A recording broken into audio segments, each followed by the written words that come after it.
So, good morning again, everyone. Today, I want to talk about a very bad habit of mind that a lot of people have. And if you do have it, I want you to get to know it because it's really important. Here's how it works. Something unpleasant in life happens. There's something we don't want. And instead of feeling the pain of it, we immediately flip into a well-worn neurological pathway of the I'm bads. I'm a failure. I'm no good. And we completely forget the first noble truth, simply that there is suffering in everyone's life. And what has happened is a part of this suffering. So I've watched clients do this again and again, and I've also seen it in myself.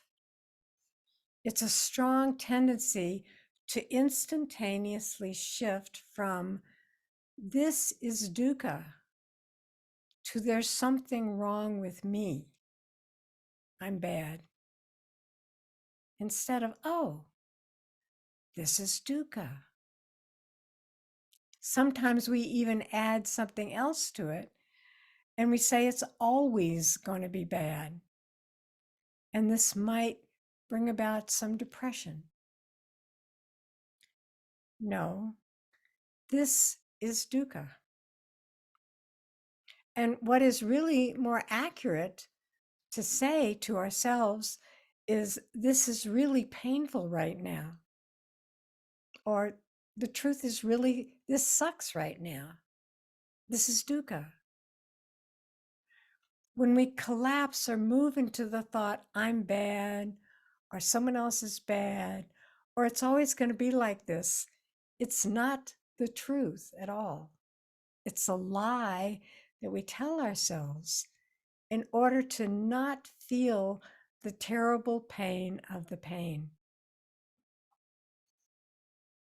And on top of it, as soon as we get into any inner discussion of whether we're a bad person or not, we lose. That includes broken, less than, failure, not as good as, and sometimes this feeling is actually wordless. It's kind of a drawing in, usually in the felt sense, in the bodily sense. And you don't even have this words arise, I'm bad, or so I'm good. A good person is kind of the opposite. I'm a bad person, but I'm a good person is not a healing modality either. What is healing is to step out of the paradigm of whether you're good or bad and just stop the war. Having thoughts, I'm great, is the same in Abhidharma or Buddhist psychology, the same as the thoughts that I'm terrible. And the way out is to make contact with the thought. Contact with whatever thought it is, how it comes up for you, I'm good or I'm bad, without believing the thought. And it's particularly helpful to get out of it if we can turn into the bodily felt sense and just feel how this feels in us. Maybe our pulling in the chest, or head down, or shallow breathing, shoulders drawn, something like that. Now, the problem is we can't do this just once. We might have to really step out and see it 1,000 times. Probably not that much, but it seems like a lot when you're in it. And slowly it will start to loosen its hold on us. So each time we can accept our thoughts as a thought and not the truth, it's a step in the direction of freedom. And it lessens the sense of self or I am. So the ego begins to loosen its hold on us. The world we live in is really in the pursuit of perfection. And we tend to micromanage our lives so that things will come out perfect. We may have a vision, actually, that takes over our experience. It comes out of life isn't enough as it is. Or worse, I'm not enough as I am. And we miss out on what is right now, always in search of some other ideal image. When we can let go of the weight of having life to be a certain way, it feels wonderful. It feels freeing. And it's really a step in the direction of freedom, of enlightenment. We become lighter. Our hearts become lighter. So special occasions or family time can be dangerous times in this sometimes. And what comes up is comparing ourselves or comparing what's happening now to what should be happening or what happened last time, birthdays, holidays, Christmas time. So who would you be without this thought that you're worse than or inferior in any way to anyone else, anyone in the whole world, or better than? So the thought that arises in us is very real and absolutely untrue. Absolutely. So something goes wrong. Life is different from the way we think it should be. And then we get this crazy notion that we've done something wrong. We're bad. As if we're supposed to control it. Some examples are you say to yourself you'll never get angry, and then you're angry. Or you break a commitment to yourself or someone else. You should be able to control that. Or in your creative process, you feel stuck. Can you see that being stuck is a normal part of the creative process? Or do you feel like you shouldn't be stuck and judge yourself and call yourself names? Or fear arises, or depression? Maybe you think you should be able to control whatever arises and it shouldn't come up in the first place. Do you believe you should always be courageous, always loving or cheerful in all circumstances? Is that possible?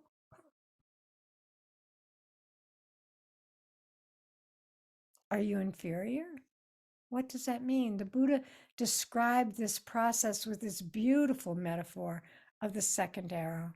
We shoot ourselves when our lives are hard instead of bringing real compassion to our suffering.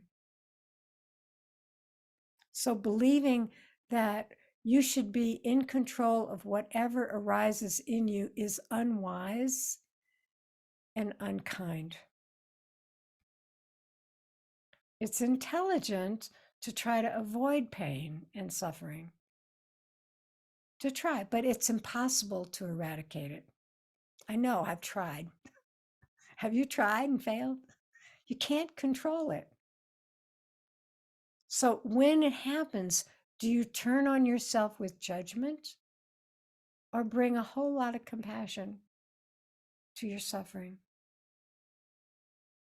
Whenever we judge ourselves for not being able to control, we're actually avoiding some lesson. So things that we can't control are teaching us to let go and telling us to embrace life just as it is. So we're not even letting go of control. We're letting go of the illusion of control. And trying to control really messes with our spontaneity, our vitality, and the entire creative process. Someone said the only real battle in life is between hanging on and letting go. So something difficult happens. We don't get what we thought we were going to, and there's a disappointment, a loss. So we don't want to feel the disappointment and loss and let go of our plan. It's easier to do I'm bads, or it's always going to be this way. There's this neural pathway in our brain that just flips to this. It's habit energy of meeting loss with self-depreciation. And the beginning of my teaching about, 40 years ago or so, I was leading a backpacking retreat and it started to rain. And instead of realizing this is dukkha and feeling the disappointment of people not having wonderful experiences or whatever, I watched my mind and it flipped into thinking, I shouldn't have done this to everyone. It's my fault. I'm bad. I'm bad because it's raining. It makes me laugh and it makes me want to cry that I can do this absurd thing to myself. It's really ludicrous. There's a part of us that wants to believe we're omnipotent and that we can really control what happens to us. And if we don't, something is wrong. We should be able to. And we make this erroneous assumption that if we can't get rid of stress or aggravation or suffering, there's something wrong. Instead of dukkha happens to all of us, to everyone. It doesn't have anything to do with wrong or bad. It makes us human. I was taught, like most of us, to be a go-getter, take control, build your house with your own hands, make things happen. And that's what I learned growing up from my parents, my teachers, from the songs, from movies. And then life said, sorry, no, you can't. And life didn't even say sorry. It just said, no, you can't. So there's a part of me that arises when certain conditions are in place that believes I'm bad if I can't control what happens. This part of me is ignorant, young, and unkind. And the Buddha emphasized the present moment, but the Buddha didn't at all disregard the past and the huge influence it has on us. So, and in science, when your brain processes a new thought, it starts off as a little pathway. It's kind of like a baby trying to walk for the first time. And neurons start to fire in your brain that connect to the muscles for balance. And the more you do it over and over again in the same way, the stronger and more dominant the neural pathway becomes. So now as an adult, you don't have to think about walking anymore. It's a well-formed dominant neural pathway in the brain. And there are other pathways that we develop from childhood that believe that we're wrong. In the backpacking retreat, I went to I'm bad instead of this is dukkha, it's raining. I had these hooked together in my mind somehow, and it's actually logically very crazy. The rain on the retreat had nothing to do with me, yet dukkha was so closely related to that thought that that's where my mind jumped. I'm a failure. I'm less than. Just a part of being human. And we need to feel the loss or the sadness. What if you did make a mistake and you were wrong? You know, are you a big enough person to acknowledge it? Are you brave enough to look at why it happened so you can learn from it? You can't learn if you don't know why you did it. It's only when you understand without judgment that healing happens. I made a mistake. And then it's important to forgive ourselves. I forgive myself for believing the thought, I'm bad, I'm human, I made a mistake. I'm not better than or worse than anyone else on this planet. I've not gone past my humanness. And I'm sorry. I'm sorry for the mistake I made. I ask forgiveness. And I forgive myself. Once we can take responsibility, regret is possible. Not guilt, regret. Guilt holds us stuck. Regret, forgiveness is possible with regret. It's healing. I'm really sorry. Roy T. Bennett said, accept yourself, love yourself, and keep moving forward. If you want to fly, you have to give up what weighs you down.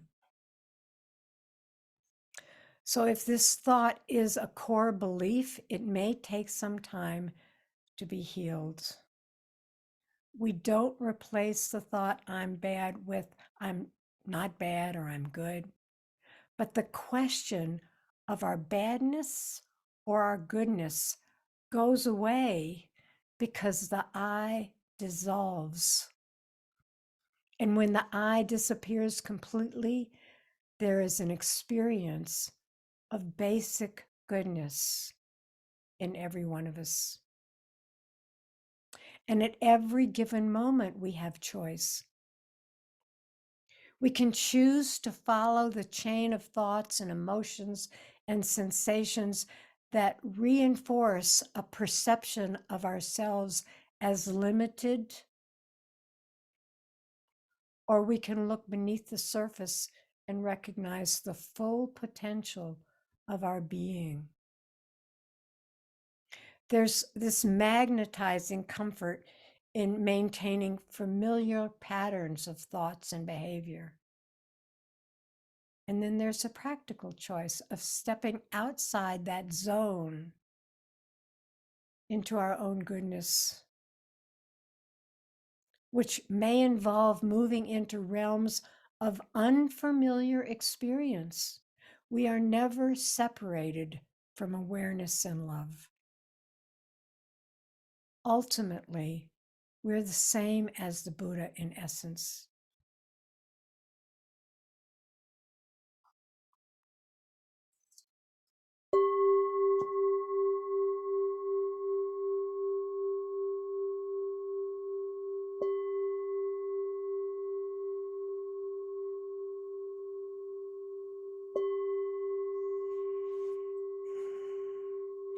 May the merit of our practice go out into the world and be of benefit to all beings.